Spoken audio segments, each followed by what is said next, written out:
sulam munarah. Nampak kat sini semua dia buat idhahul mubham, tapi mungkin kita akan baca matan. Kalau perlu syarah kita baca.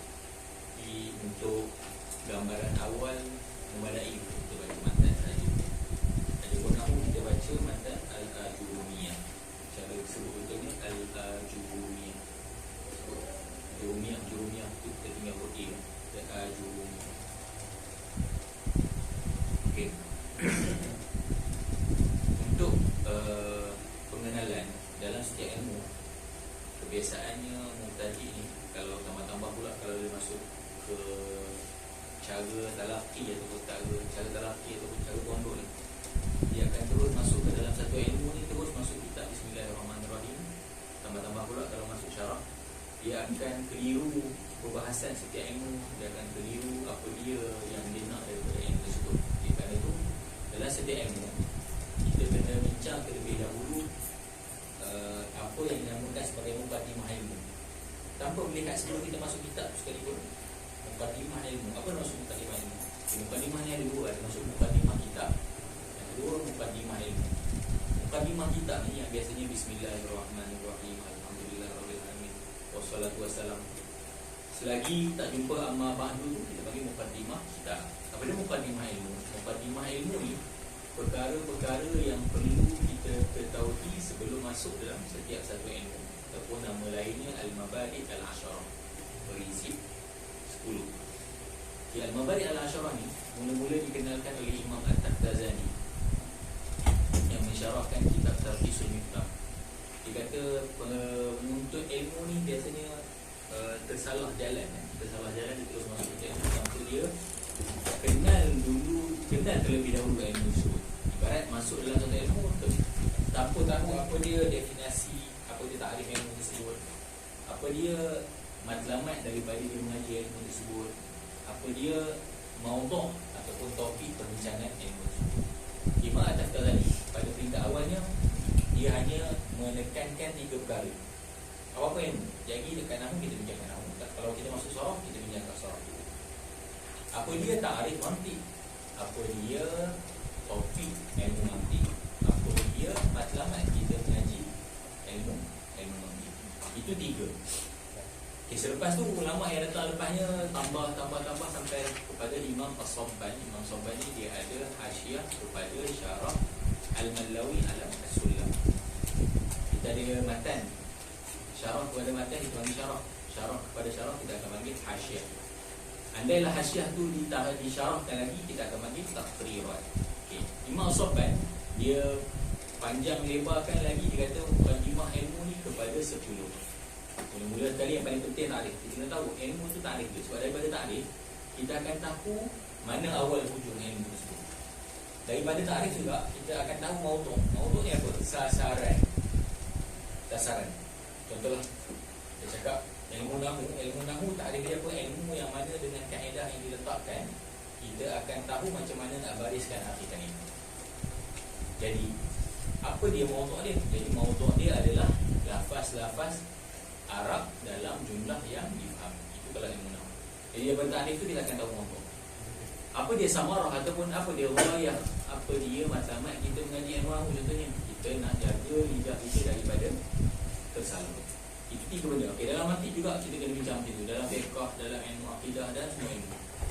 Okey, di antara benda lain yang cukupkan 10, keempat siapakah yang menyusun ilmu tersebut ataupun dinamakan sebagai al-wadih. Al-wadih. Yang kelima al-istimdad. Ilmu tu disusun, sumber dia datang dari mana? Okey, ilmu mantiq ni sumber dia datang dari mana? Ilmu nahwu ni sumber dia datang dari mana? Yang keenam dibincangkan juga apa dia hukum mengaji ilmu tersebut. Yang ketujuh nama ilmu tersebut. Yang ke-8 masalah dalam ilmu tersebut. Yang ke-9 nisbah ilmu tersebut. Apa maksud nisbah? Apa dia nisbah ilmu mantiq dengan ilmu lain? Kita akan panggil ilmu mantiq ni wasilah, ilmu lain berhajat kepada dia. Kita bincang nisbah. Yang satu lagi inna mabadi'a kulli fannin 'asyarah, hukum mengaji. Yang ke-10 hukum mengaji ilmu tersebut. Sudah betul. Inna mabadi'a kulli fannin 'asyarah al-hadd wal mawdu' thumma as-samarah. Wa fadluhu, kelebihan. Wa fadluhu wa nisbatun wal wadi'u wal ismu listimdalu hukmu syari'i masailun wal ba'du bil ba'di tafa wa man daral jami'a hadha syarafa. Itu yang kita panggil sebagai mabadi' asyarah. Jadi kita nak masuk pada ilmu mantiq. Boleh carilah itu kat mana-mana. Inna mabadi' kulli fannin asyarah al-haddu wal mawdu'u thumma as-samara wa qadruhu wa nisbatun wal wadi'u wal ismu listimdalu hukmu syari'i wal masailu wal ba'du bil ba'di tafa wa man daral jami'a hadha syarafa. Kita boleh yang akhir tadi. Kalau tak dapat 10 pun, dapat sebahagian pun memadai. Yang dimasukkan dengan sebahagian tu 3 yang pertama lah. Jadi kita nak masuk, sebelum kita masuk ilmu mantiq, kita nak bincang ilmu mantiq punya mukaddimah ilmu. Kalau kita tak ambil semua pun, kita ambil yang penting. Kita nak ambil tarikh terlebih dahulu.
Nanti kalau kita masuk dalam masa surah nanti daripada awal kita akan jumpa al-muqaddimah terlebih dahulu. Muqaddimah ni macam lengkap. Ada satu yang dinamakan sebagai muqaddimah kitab.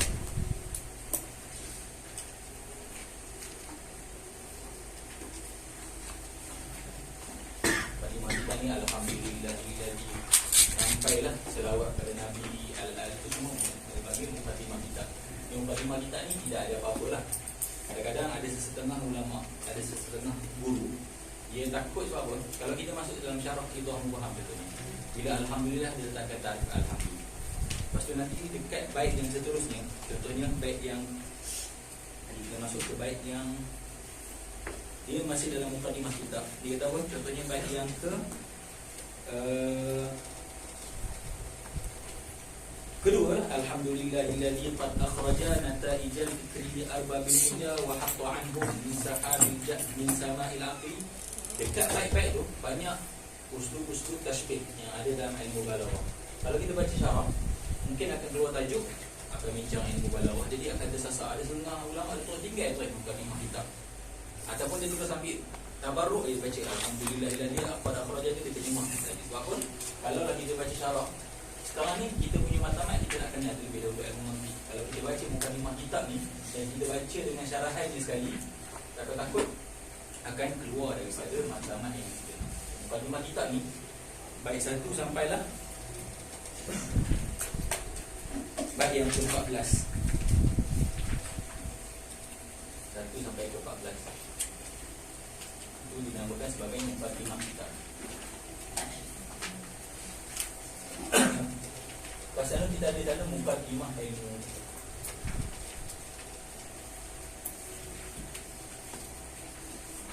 Ataupun yang dinamakan sebagai al-mabadi' al-ashar.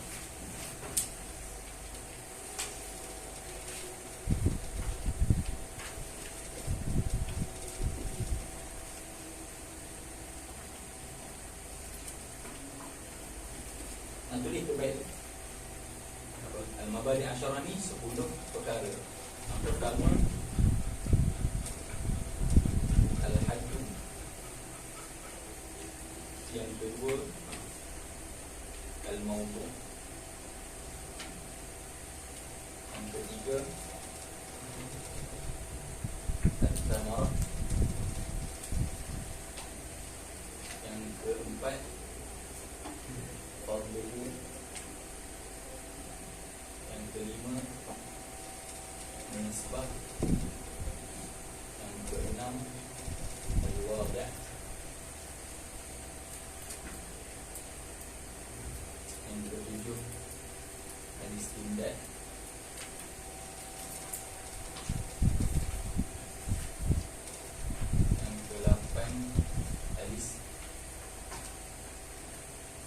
wal mawdu' summa samara wa fadluhu wa anfatuhu wa fadluhu istindad yang ke-9 masalih, yang ke-10 hukum syar'i. Dalam setiap ilmu yang kita masuk, kita kena tahdirkan 10 benda ini. Kalau tak 10 pun, tahdirkan 1, 2, 3. Al-haddu wal mawdu'u summa sabab. Okay, tapi dalam matan sulam, dia hanya ada satu je. Berapa? Baik 1 sampai 14 kita namakan sebagai mukadimah kitab. Mukadimah kitab ni pun tak kena-mengena pun dengan topik perbincangan. Ada pun mukadimah ilmu yang 10 ni, yang hanya ada dalam matan sulam adalah yang nombor 10 sahaja. Hukum syar'i, daripada bait yang ke-15 sampai dah 18. Bait 15 sampai yang ke-18. Wal khulfu fi jawazi ishtighali bihi ala thalathatin aqwali fa fi salahi wa nawawi harama wa qala qawmun yang bagi ayulah. Jadi hukum syar'i itu ada dalam matan, jadi kita tak bincang. Hari ni kita nak ambil apa? Kita tak masuk kitab ni. Kita nak ambil 3 yang ni. Jadi 3 ni tak ada dalam matan. Tapi 3 ni kita kena tahdirkan, walaupun sebenarnya contohlah kita kata kita nak buat daurah mantiq tanpa ada kitab. Jadi 3 benda ni perlu kita sebut walaupun dalam apa-apa ilmu sekali. Ta'rif, mawdu' serta samar. Kita nak masuk al-haddu.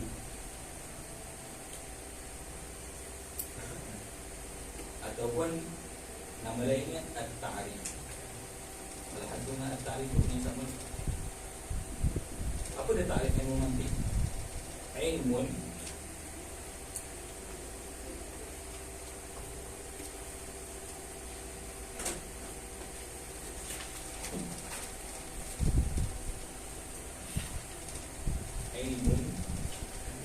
bil qawanin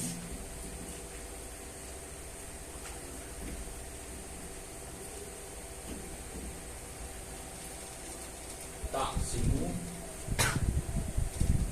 mura'atuha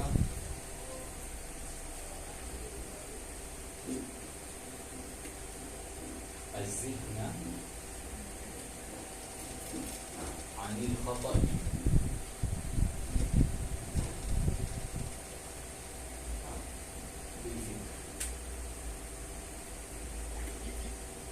Ilmun bil qawanin, satu ilmu yang mana ilmu tersebut diletakkan dengan ilmu tersebut undang-undang ataupun kita panggil kaedah-kaedah yang mana taqsimu mura'atuha az-zihna, yang mana kalaulah kaedah tersebut kita raikan, taqsimu mura'atuha, memelihara.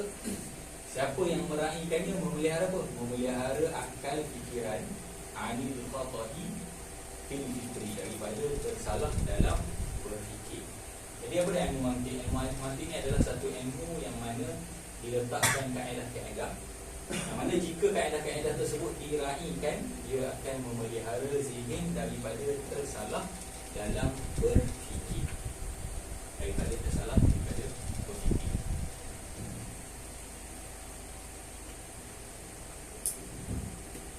Satu ayat Quran, wallahu akhrajakum min butuni ummahatikum la ta'lamuna syai'an wa ja'ala lakumus sam'a wal absara wal afidah wa ja'ala lakumus sam'a wal absara wal afidah. Manusia ni, wallahu akhrajakum min butuni ummahatikum, lahir daripada perut ibu-ibu ni, tak tahu apa-apa, la ta'lamuna syai'an. Wa ja'ala lakumus sam'a wal absara wal afidah. Lalu Allah Ta'ala kurniakan dia sam'a, pendengaran. Pendengaran ni apa? Pendengaran ni untuk mendengarkan wahyu yang mutawatir. Kalau yang mutawatir tu kita terus terima dengan pendengaran. Dengan adanya pendengaran, kita terima satu-satu yang mutawatir tu tanpa kita boleh tolak. Apa yang mutawatir ni kita terima. Wal absara, panca indera, apa-apa yang kita akan dapati dengan menggunakan panca indera. Kata tadi wal afidah, al-afidah yang masuk ke situ adalah akal fikiran. Jadi di antara cara kita panggil apa? tempat terhasilnya ilmu bagi seorang manusia ni, di antaranya adalah akal fikiran. Okay. Jadi adakah akal fikiran tu bebas? Dia tidak bebas. Dia ada kaedah-kaedah yang perlu diraihkan supaya dia tidak salah dalam berfikir. Mana peranan dia? Peranan tu datang daripada ilmu mampu. Itu al-haddu, ilmun bil qawanin ta'simu mura'atuha az-zihna 'anil khata'i bil fikri. Senangnya kalau nak samakan, lepas ni kita nak bincang nahu. Apa dia nahu pula? Nahu ni pula dia juga satu ilmu, yang mana ilmu tersebut diletakkan kaedah. Yang mana kalau kaedah tadi diraihkan, kaedah tadi menjaga lidah daripada tersalah. Mantik menjaga akal daripada tersalah berfikir. Nahu menjaga lidah daripada tersalah bertutur. Jadi waktu dalam satu bait disebut apa? Bait yang ke 10, bait yang ke-9. Wa ba'du fal mantiqu lil janani nisbatuhu kan nahwi lil lisan.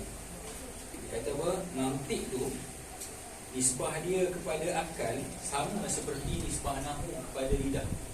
Maksudnya seperti mana nahu menjaga lidah daripada tersalah bertutur, begitu juga lah mantik menjaga akal daripada tersalah dalam bertutur. Itu al-hadd.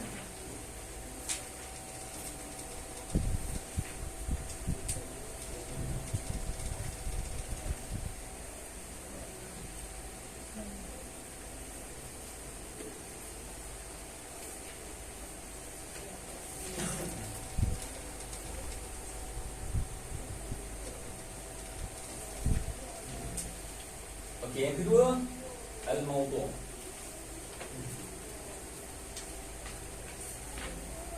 Mawdu' ni apa? Dengan mawdu' ni, kalau kita tahu mawdu', kita akan tahu lepas ni kalau kita ngaji. Kadang-kadang kalau kita tak ambil, kalau kita ada mukadimah ilmu, kita akan anggap apa yang ada dalam sepanjang kitab tu semuanya adalah mantik. Kadang-kadang bukan. Kadang-kadang ada yang disebut dalam tu adalah perbahasan luaran yang perlu disebut sebab untuk sampai kepada perbahasan mantik. Begitu juga dalam ilmu nahu, kadang-kadang ada perbahasan sorong yang disebut dalam ilmu nahu kerana untuk fahamkan perbahasan nahu itu perlu disebut, tapi dia bukan perbahasan ilmu nahu. Begitu juga dalam ilmu kalam. Contoh dalam ilmu kalam apa dia mawdu' dia? Mawdu' dia zatullah, zatul rusul, as-sam'iyah. Itu perbahasan ilmu kalam. Di dalam mantik dia bagi dia ada dua. Al-ma'lumat at-tasawwuriyah.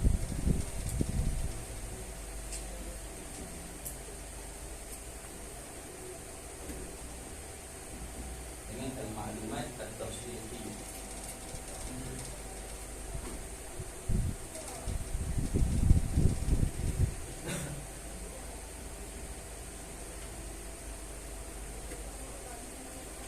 Maklumat-maklumat yang berbentuk tasawur dan maklumat-maklumat yang berbentuk tasdiri. Daripada sudut apa? Daripada sudut kita nak tahu satu yang majhul untuk sampai kepada satu yang maklum.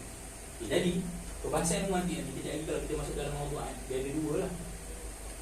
Kita ada tasawur dan kita ada tasdiri. Kejap lagi kita akan masuk. Jadi apa dia mawdu' dia? Mawdu' dia al-ma'lumat at-tasawwuriyah dan al-ma'lumat at-tasdiriyah. Al-ma'lumat at-tasawwuriyah dan al-ma'lumat at-tasdiriyah.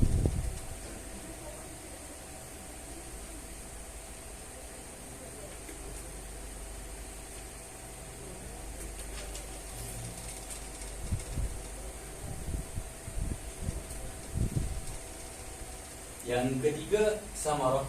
Samarah ni kita dapat daripada ta'rif dia.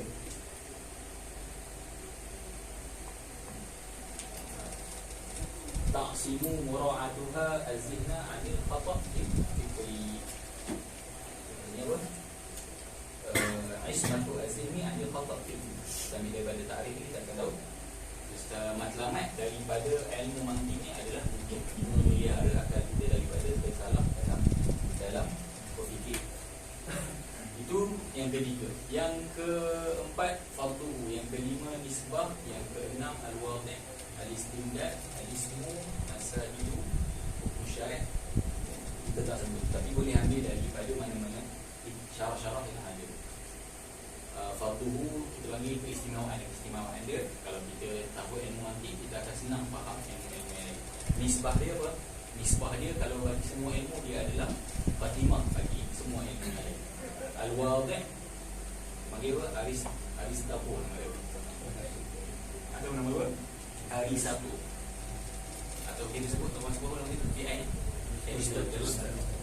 Dia yang mula sekali melepaskan, lalu diterjemahkan ke dalam bahasa Arab. Yang ketujuh Al-Istimdad. Al-Istimdad ni mana punca dia? Jadi adalah dalil-dalil akal. Al-Ismu boleh panggil ilmu mantik, ada juga yang dinamakan sebagai ilmu mizan. Masalah dia ni apa-apa masalah yang dibincangkan. Hukum syar'i akan diambil dalam bait yang ke-15 sampai bait 18 nanti. Okey. Kita ambil yang penting dari al-haddu, al-mawdu' dengan as-samar. Kita nak bincang yang seterusnya daripada al-mawdu' ni. Satu benda lagi yang penting dalam setiap ilmu. Kita ambil daripada mawdu'. Daripada mawdu' tu kita kena gambarkan gambar rajah setiap ilmu yang kita nak. Gambar rajah setiap ilmu yang kita nak bincangkan. Al-mawdu' ni topik utama. Dalam arti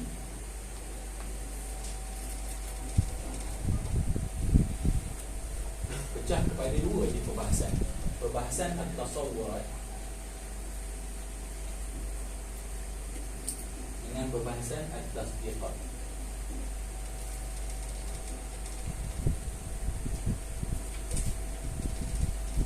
Jadi kita bincang apa peranan ilmu mantik. Ilmu mantik ni ilmu yang diletakkan kaedah supaya kita tak tersalah dalam berfikir.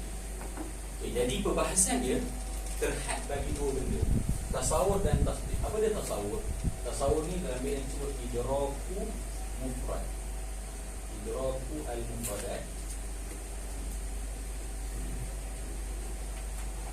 At-tasdiq ni idraku an-nisbah.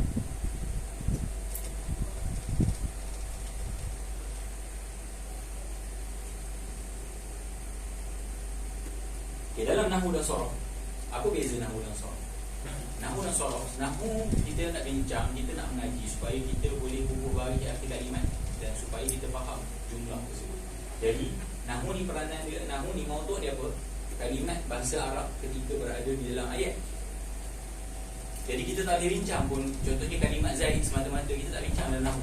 Zaid tu apa yang Arab dia tak? Kita akan bincang apa dia yang Arab qama Zaidun. Apabila Zaidun berada dalam ayat. Adapun sorof, bahasa dia apabila kalimat tu duduk tunggal. Qama macam nak baca dia, qama ke, qamu ke, qami ke, sorof nak bincang mufrad. Okay, mantik ni perbahasan dia apa-apa benda yang kena mengena dengan al-fikru agar kita tak tersalah. Jadi dia pecah berdua. Daripada sudut kita nak kenal satu perkara yang mufrad, idraku al-mufradat. Apa maksud idrakul mufradat? Contohnya Zaid, diri Zaid. Ataupun dia kata Zaid tu juz'i. Kita ambil yang umum. Insan, apa dia insan? Apa dia insan? Hayawan, apa dia hayawan? Maksudnya daripada sudut lafaz mufrad. Jadi itu adalah perbahasan tasawurat. Jadi macam mana kita nak sampai, kita nak faham satu benda yang mufrad? Itu perbahasan tasawur. Ada pun perbahasan tasdiqat, kita nak faham, kita dah faham mufrad tu. Jadi kita nak faham nisbah. Contohnya nisbah qama Zaidun, nisbah berdirinya yang kita letak pada Zaid. Kita nak hukumkan adakah Zaid berdiri ataupun tidak. Iaitu itu kita panggil sebagai idrak al-nisbah. Okay, dalam tasawur macam mana kita nak sampai supaya kita kenal betul-betul mufrad tersebut. Jadi dipecah perbahasan dia kepada apa yang dinamakan sebagai mabadi tasawurat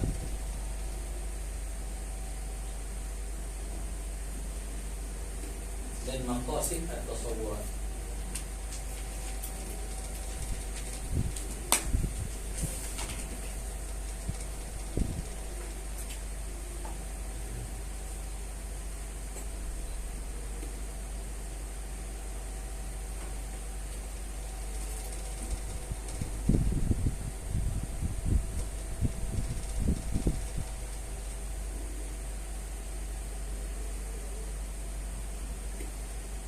Dalam tasawuf, apa masalah kita? Kita nak kenal satu benda yang berbentuk mufrad, bukan yang berbentuk jumlah. Okay. Macam mana kita nak kenal satu benda yang berbentuk mufrad? Maqasid dia apa? Maqasid dia maksudnya benda ni lah yang nak tentukan siapa mufrad tersebut. Apa benda apa? Dinamakan sebagai al-qaulus syari'. Perbahasan al-qaulus syari', ataupun nama lainnya al-mu'arrif. Takrif lah. Maksudnya orang kata dia siapa insan. Bila kita siapa insan, kita kena datangkan takrif. Jadi mantik ni daripada sudut tasawuf, dia bincang macam mana kita nak datangkan takrif bagi setiap mufrad, agar mufrad tadi kena takrif dia. Kita dalam hujah, kita mesti ada sebut perkataan-perkataan, dan perkataan tadi mesti tak tersasar daripada maksud dia. Jadi maksud tu mesti didatangkan takrif, ataupun yang dinamakan sebagai al-qaulus syari'. Dalam al-qaulus syari' ni nanti dia akan beritahu takrif ni ada bil haddi dengan bil rasmi.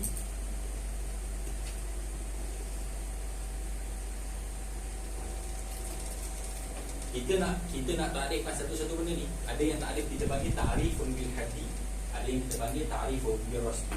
Dengan senangnya, ta'rif bil haddi ni kita definisikan satu benda tu dengan zati. Apa maksud dengan zati? Dengan benda yang ada dalam diri zat tersebut. Contoh bila kita takrifkan al-insan, kita kata dia adalah hayawanun natiqun. Hayawanun natiqun. Ketika itu kita dah letakkan takrif dengan al-haddi. Ada setengah benda dia tak mampu ditakrifkan dengan benda yang berbentuk zati, lalu ditakrifkan dengan ar-rasm. Ar-rasm ni apa? Benda-benda yang berbentuk luar. Ataupun kita kata kita takrifkan satu benda dengan sifat. Contoh kita apa? Kita kata macam tadi kita kata ilmu nahwu adalah ilmu yang mana dengan mempelajari ilmu tersebut lidah akan selamat daripada tersalah. Itu kita panggil ta'rifun bil rasmi. Okey. Macam mana nak tahu ta'rifun bil haddi dan ta'rifun bil rasmi? Yang akan sebut dalam ta'rifun bil haddi nanti. Haddun ni ada dua, ada haddun qarib, ada haddun ba'id. Macam mana nak tahu? Dia akan ada datang dalam tu istilah-istilah. Dia kata apa? Kena datangkan jinsun qarib, kena datangkan faslun qarib. Lepas tu dia ada sebut perkataan khassah. Lepas tu dia akan sebut perkataan aradun am. Dia akan sebut benda apa tu takkan terus-terus nak masuk mantik, terus masuk pembahasan qaulus syari'. Jadi orang tertanya nanti apa dia jinsun, apa dia faslun, apa dia nau'un. Jadi dia datangkan terlebih dahulu pembahasan mabadi' at-tasawwurat. Jadi bab ta'rif jinsun, ta'rif faslun, ta'rif nau'un itu bukan topik utama ilmu mantik. Topik dia adalah ta'rif. Tapi dalam ta'rif ada disebut lafaz-lafaz tu yang dinamakan sebagai al-kulliyat al-khams. Al-kulliyat al-khams. Kulli yang 5. Kulli yang 5 tu apa? Jinsun, faslun, nau'un, khassah dengan aradun am.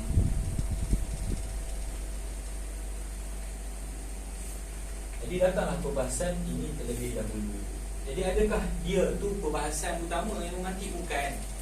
Dia adalah wasilah mabadi' untuk sampai kepada al-qaulus syari', yang mana dengan al-qaulus syari' lah kita akan dapat idrak satu-satu mufradat. Okey, kat sini disebut al-kulliyatu al-khamsu. Jadi ada perkataan al-kulli. Dah, al-kulli tu apa pula? Al-kulli tu apa pula? Jadi sebelum sampai mabadi' ni, di tengah-tengah ni ada muqaddimah.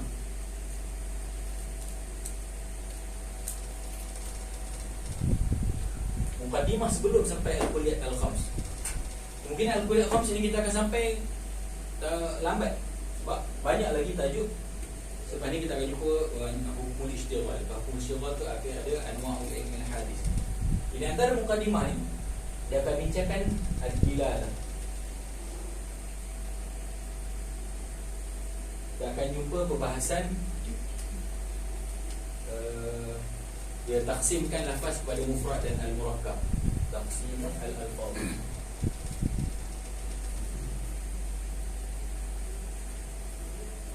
Akan jumpa perbahasan nisbatul alfaz lil ma'ani.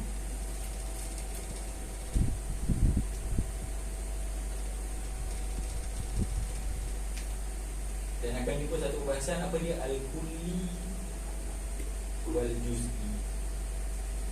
Apa maksud kulli, apa maksud juz'i.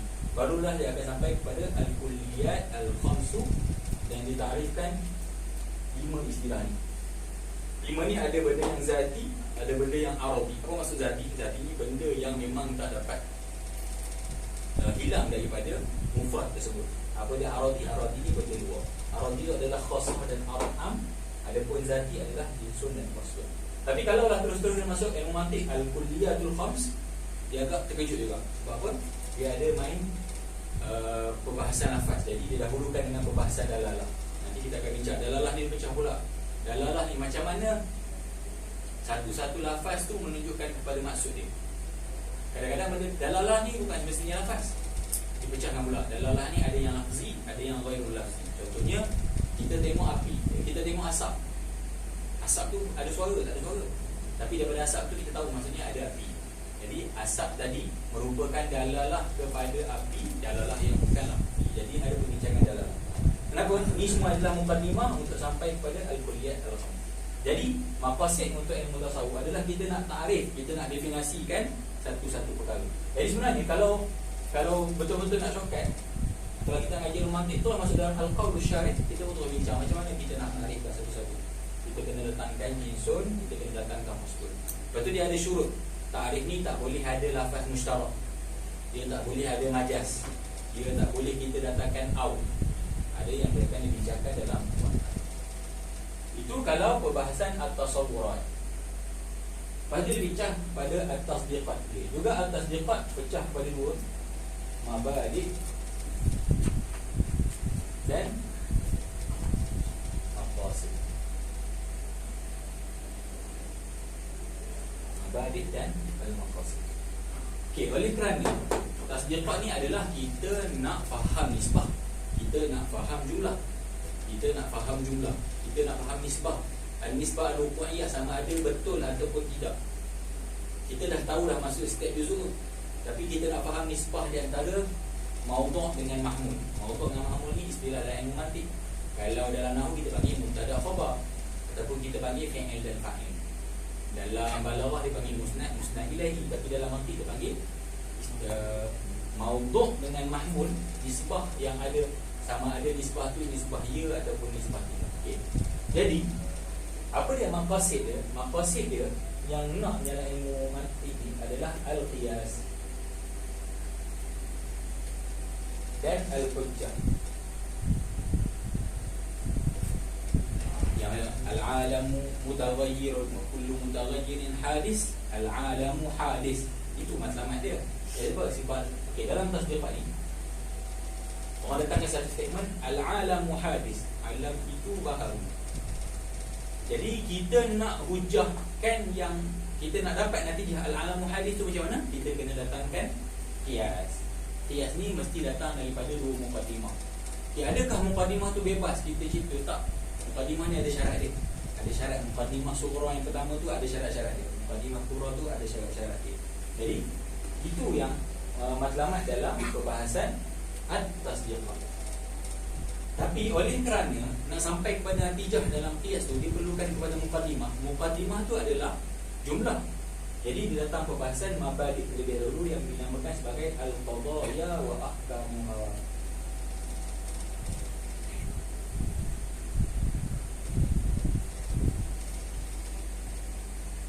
Al-qadiyah atau namanya al-qadaya wa ahkamuha. Macam mana kita nak kenal ayat? Adakah ayat tu ayat juz'i? Adakah ayat tu ayat kulli? Adakah ayat tu ayat as-salibah? Ataupun ayat tu ayat al-mujabah? Adakah? Maksudnya jenis-jenis. So daripada al-qadaya ni kita akan bincang nak dia anwa'uha, anwa'ul qadiyah. Kita ada contohnya kulliyah mujabah, kulliyah salibah, juz'iyah mujabah, juz'iyah salibah. Jadi sebenarnya itu bukan topik, dia adalah mabadi' dalam ilmu tasdiqat. Tapi tak boleh nak sampai bab qiyas kecuali kita faham. Dan dia disertakan sekali ahkamul qadaya. Ahkamul qadaya ni ada dua perbahasan, tanaqud dan akas.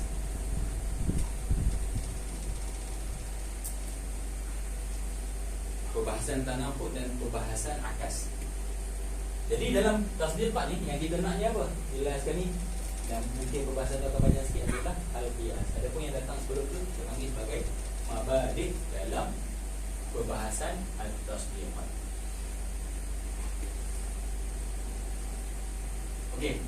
Ini tasawur am yang kita kena ambil untuk ilmu. Okey. Persoalan kali setiap ilmu mesti ada mukadimah. Mukadimah pecah kepada dua, sama ada mukadimah kitab. Mukadimah kitab ni kalau dalam mata sunnah 1 sampai 14 yang tidak ada kena-mengena pun. Mata-mata puji dan doa. Puji, selawat, doa. Masuk mukadimah ilmu.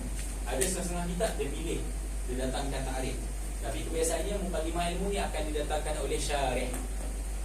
Matan tersebut akan didatangkan oleh syarih. Tapi mata sulam apa? Mata sulam disebut yang ke-10. Dan dijadikan satu fasal. Faslun fi hukmi al-ishtighal bil ilmi al-mantiq. Hukum mengaji ilmu mantiq. Adapun 9 yang sebelum tu dia tak sebut. Jadi kita bincangkan 3, kita dah bincangkan ta'rif. Daripada ta'rif tu kita dah tahu apa nama maudhu' dan samarah bagi ilmu mantiq. Jadi daripada maudhu' ni kita kena dapat gambar rajah. Dalam sebenarnya bukan dalam ilmu ni, kalau nanti dalam kuliah pun bila dapat satu-satu muqarrar, cuba datangkan gambar rajah. Bila kita dapat gambar rajah ni, kita rasa lah simple je perbahasan. Yang kata mantik susah badan. Ini lah daripada mata sulam daripada awal kita mufradin tasawuran ulil sampai lah akhirnya. Inilah perbahasan dia. Semua perbahasan yang ada dalam ilmu mantik. Kita nak tahu perbahasan tasawur sebab apa? Maudhu' dia apa dia? Al-maklumat at-tasawuriyah dengan al-maklumat at-tasdiqiyah. Di dalam tasawur kita nak sampai kepada macam mana kita nak kenal satu benda mufrad. Untuk kita mengenali satu benda mufrad, dia mesti gunakan ta'rif. Tapi dalam ta'rif nanti kita akan jumpa istilah-istilah macam mana kita nak jadikan satu ta'rif itu jami' dan mani'. Aku maksud ta'rif jami' dan mani'. Kita macam mana kita nak datangkan satu ta'rif bagi satu kalimat. Kita mungkin bila orang cakap apa dia maksud tu, kita suka je. Kadang-kadang orang cakap apa maksud, sekian-sekian, kita pun terus datangkan ta'rif. Sebab apa kita sebenarnya kita tak raikan mantik. Kalau kita raikan mantik, kita akan faham lah. Definisi satu-satu benda tu mesti ada dua juzuk yang dinamakan jinsun dan faslun. Kalau kita nak datangkan ta'rif yang jami' dan mani'. Jami' ni apa? Kita datangkan ta'rif yang mana dengan ta'rif tadi dia merangkumi semua afrad yang ada. Contohlah kita nak datangkan ta'rif fa'il. Dalam ilmu nahwu apa dia fa'il? Kita kena datangkan satu ta'rif yang mana tak ada satu pun contoh yang fa'il tak masuk dalam ta'rif tu. Kita namakan sebagai jami'. Apa dia mani' pula? Dalam ta'rif tu jangan ada, kita kena datangkan lafaz yang mana contohnya maf'ul tak boleh masuk dalam tu. Contohnya na'at tak boleh masuk dalam ta'rif tu. Itu yang masukkan kan mani'. Macam mana dapat ta'rif tu? Kena ada juzuk-juzuk. Yang mana juzuk-juzuk tadi perbahasan dia ada pada mabadi' tasawuran yang dinamakan sebagai al-kulliyat al-khamsu. Jinsun, faslun, nau'un, khassah, aradun am. Kerana perbahasan ni melalui perbahasan lafaz. Jadi dilalui sebelum dia perbahasan yang merupakan muqaddimah untuk yang berkaitan dengan lafaz. Adilalah taqsimul alfaz ila mufrad dan murakkab. Lepas tu dia bincang nisbatul alfazi bil ma'ani. Apa maksud nisbatul alfazi bil ma'ani? Dia akan bincang contohnya apa dia hubung kait dalam nisbatul alfazi bil ma'ani. Tentu biasanya akan jumpa istilah-istilah dalam fiqh, dalam balaghah. Tiba-tiba jumpa perkataan dia kata apa? Kata al-insan wal bashar mutaradifan. Jadi sebenarnya nisbatul alfaz lil ma'ani walaupun dia muqaddimah tapi dia penting. Dia amat penting. Nisbatul alfaz lil ma'ani ni adalah bahasa yang penting. Kita akan timbulkan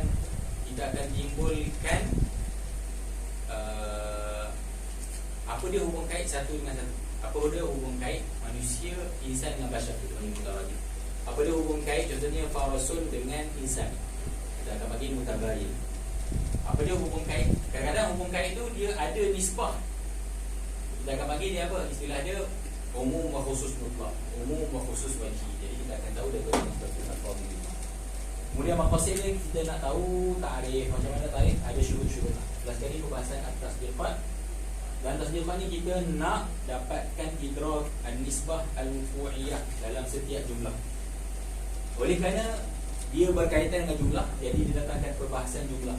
Al-qadiyah ni maksudnya al-jumlah lah. Di jumlah ni ada berapa jenis. Daripada jumlah ni dia ada benda yang berkaitan dengan hukum-hukum jumlah, tanaqud dan akas. Contohnya apa? Dia kata apa dia naqid bagi satu-satu jumlah. Jadi macam mana kita nak naqidkan jumlah tersebut? Akas pula macam mana nak akas jumlah tersebut? Dia dalam perbahasan ahkam mutawwiyah. Tapi yang last kali yang kita nak dalam perbahasan at-tasdiqat adalah al-qiyas. Al-qiyas ni apa? Supaya kita dapat natijah yang kita nak lah. Misalnya al-alamu mutaghayyir wa kullu mutaghayyir hadis. Yang kita tanya al-alamu hadis. Okay, ini tasawwur untuk ilmu an-naum. Jadi hari ni kita nak masuk mukadimah. Tapi macam mana cakap, sesuai untuk perintah tadi, kita tak baca syarah. Kalau kita baca syarah alhamdulillahilladzi qad akhraja, sebetulnya dia masuk dalam surat, contohnya lah masuk dalam ini Idahul Mubham.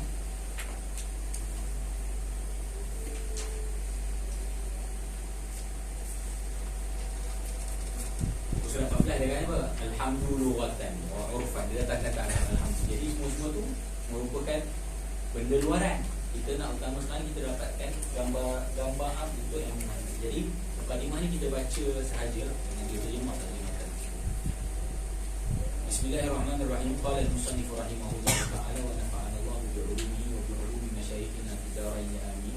Qala al-allamah al-akhdari. Bismillahirrahmanirrahim.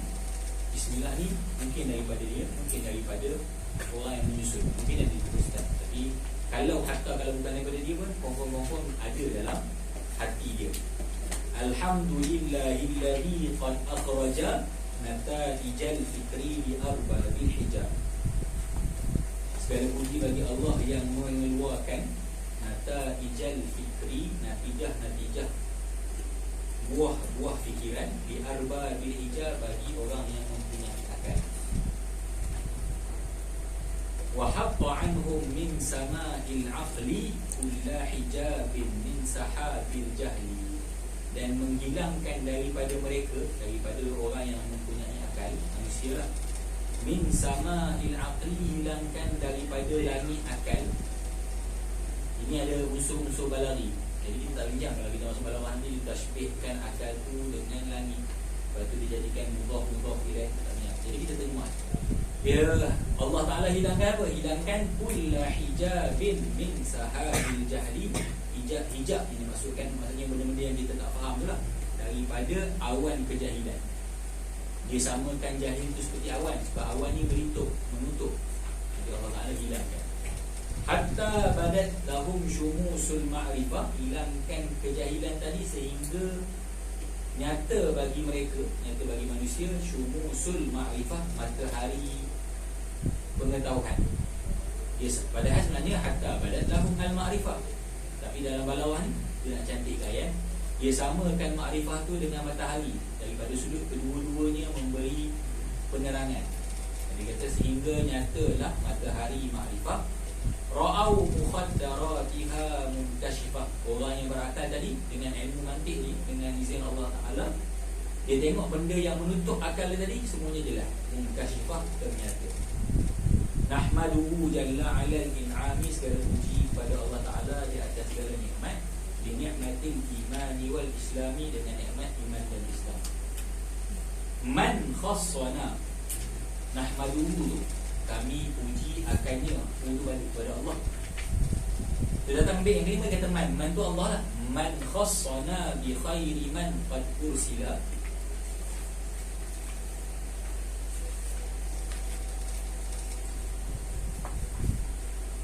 Man tu Allah Ta'ala ya, orang yang mengkhususkan kita dengan sebaik-baik yang diutuskan.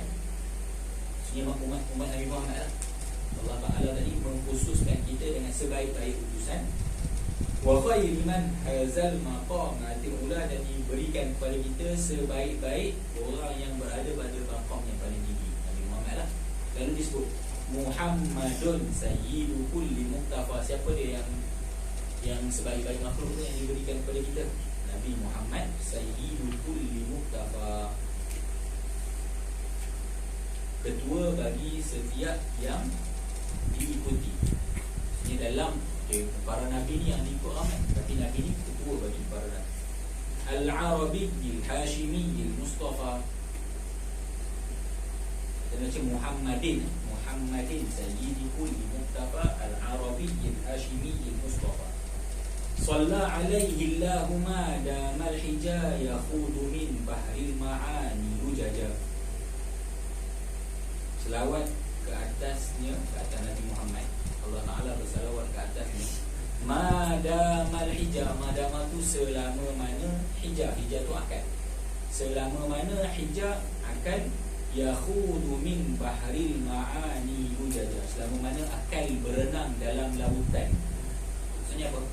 Selama mana akal kita berfikir, selama itulah Muslim cakap Allah Ta'ala bersalawat pada Nabi. Dia walaupun kataan sallallahu alaihi la tu jumlah khabariyah, dia adalah yang dimaksudkan adalah jumlah doaiyah. Semoga Allah Ta'ala bersalawat pada Nabi selama mana akal kita digunakan berenang dalam lautan. Lautan apa? Lautan ma'rifah. Wa alihi wa sahbihi zawil huda man syubbihu bi anjumin fil ihtida. Selawat juga kepada ahli keluarga Nabi, sahabat Nabi, zawil huda yang memberi hidayah, man syubbihu yang mana mereka ni diumpamakan seperti bintang-bintang fil ihtida dalam memberi petunjuk. Wa ba'du fal mantiqu lil janani nisbatuhu kan nahwi lil lisani. Adapun selepas itu, selepas daripada selawat, selepas daripada salat salam dan lainnya, fal mantiqu, selepas ba'du silakan fa. Fal mantiqu lil janani, ilmu mantiq ni dia punya alat dia pun akal. Seperti mana nahwu, alat dia adalah lidah. Kata apa? Fal mantiqu lil janani, mantiq ni nisbah dia kepada akal. Nisbatuhu kan nahwi lil lisani, sama seperti nisbah lidah bagi ilmu nahwu. Supaya simul afkara an ghayyil khata. Lalu ilmu mantiq menyelamatkan fikiran-fikiran kita daripada tersalah. Wa an daqiqil fahmi yakshiful ghita, daripada benda-benda yang suka dia akan singkapkan. Ghita tu penutup, akan singkapkan apa yang menutup perkara yang suka. Maksudnya masalah yang susah. Fahaka min usulihi qawaida. Imam Al-Qadhi cakap, ambillah selepas ni lah, dia tak bagi mukadimah lebih yang pertama sampai 14. Nanti dalam mustad daripada bait yang ke-19 dan seterusnya dia kata itu adalah kaedah-kaedah. Fahaka min usulihi qawaida, ambillah kaedah-kaedah ini, tajma'u min funumihi fawaidah. Kaedah-kaedah tersebut menghimpunkan bagi ilmu mantiq ni faedah-faedah. Samaituhu bisullamil munawraqi. Kaedah yang disusun ni, matan ni dinamakan sebagai matan Sulam al-Munawraq, ataupun boleh baca al-Murawna, boleh baca Munawraq, boleh baca Murawna. Sulam tu tangga yang dihiasi, Munawraq tu yang dihiasi. Yang mana dengan matan ini yurqa bihi sama'u ilmil mantiqi, diangkat ke langit ilmu mantiq. Jadi kita akan fahami ilmu mantiq secara seluruhnya. Wallaha arju an yakuna khalisan. Allah Ta'ala lah yang aku hendak. Allah tu kalau dalam nahwu kita bagi maf'ulun bih, padanya arjullaha, didahulukan wallaha arju an yakuna khalisan, agar apa yang aku buat ni semata-mata kerana ridha Allah Ta'ala. Liwajhihil karimi laisa khalisan, ikhlas untuk Allah Ta'ala. Laisa khalisan, tidak ada kurang. Khalisan itu maksudnya kurang. Wa an yakuna nafi'an lil mubtadi, dan moga-moga ilmu ini memberi manfaat pada mubtadi. Bihi ilal mutawwalati yahtadi, dengan kaedah tadi, dengan ilmu ini kita akan sampai kepada kita yang tinggi lah. Sulam ni kita yang tadi, kita akan sampai kepada kita yang lain, dan merupakan maksudnya pintu untuk masuk ke dalam ilmu mantiq lebih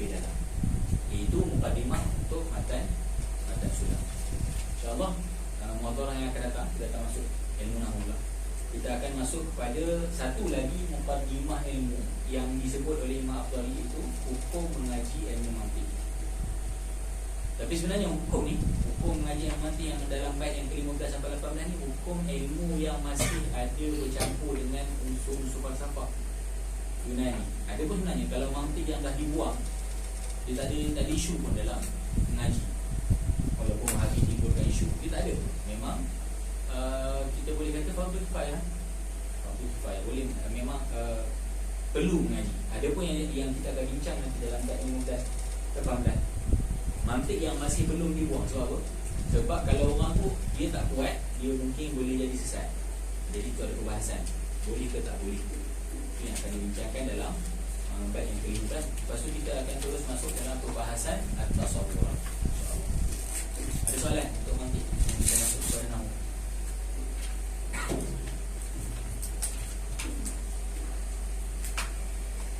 Ke nak buat satu kelas mantik, satu kelas? Boleh kan?